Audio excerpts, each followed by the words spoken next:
Les gens blaguent avec les mauvaises compagnies.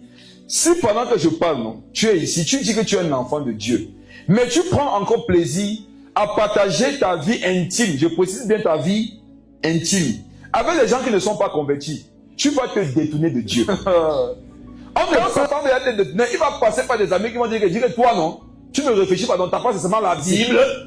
Faites attention quand vos prières sont inspirées par ce que vous avez vu dans la vie des gens que vous convoitez.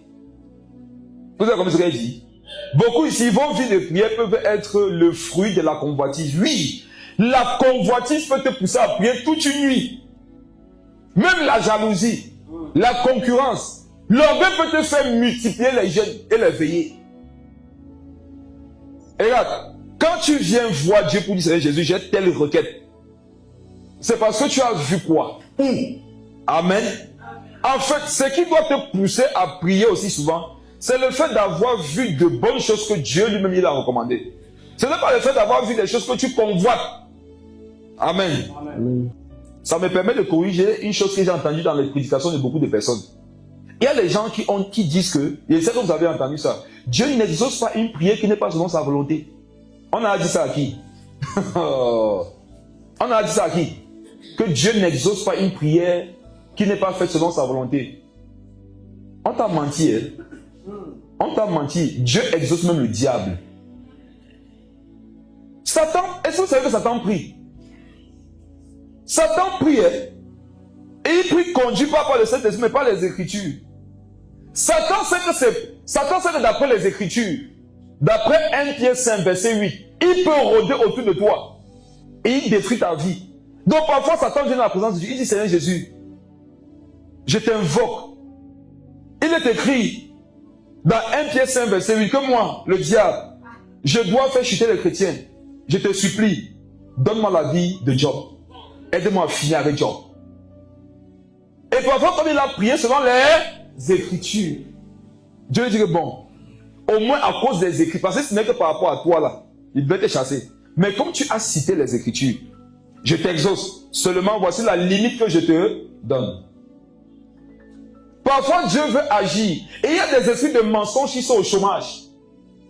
Je peux vous faire une parenthèse. Plein d'églises, soi-disant, sont conduites par les esprits de mensonges. Ça veut dire que le prédicateur là devant vous, non, il vous parle. Mais en fait, derrière lui, il y a des esprits de mensonges qui lui disent ce qu'il doit dire. Quand par exemple, quelqu'un dit qu'il a fait faculté de théologie, le pasteur vient ici devant, il te dit, le baptême c'est l'aspersion. Vous pensez que qui prêche? Ce n'est pas lui, c'est un démon de mensonge. Quand maintenant je m'en vais m'asseoir quelque part où celui qui prêche est animé par un esprit de mensonge, où iront les menteurs? Où iront les menteurs? Je peux maintenant un peu choquer quelqu'un. Est-ce que tu sais que le mensonge, ce n'est pas le fait de ne pas dire la vérité? Le mensonge, ce n'est pas le fait de ne pas dire la vérité. Le mensonge, c'est le fait de se laisser conduire par Satan. Si Satan te dit, si Dieu te dit, regardez, si Satan, le son du Seigneur, si Satan te dit que 1 plus 1 font 2, c'est un mensonge. Amen. Amen. 1 plus 1 font combien? 2. Si c'est Satan qui t'a dit ça, non? Il ment. Amen. La région, oui. Il ment. Ça, c'est vrai. Si Jésus dit que 1 plus 1 font 3, c'est quoi? C'est la vérité. Amen. Le mensonge ou la vérité est déterminé par l'esprit qui l'anime, qui l'inspire. Quand Satan te pousse à faire une bonne chose, tu as péché. Si ce que tu fais là, c'est conduit par Satan, il dit, même si c'est donner ta vie, tu as péché. Amen. Donc tu vas donner ta vie pour quelqu'un et après tu vas te retrouver en enfer.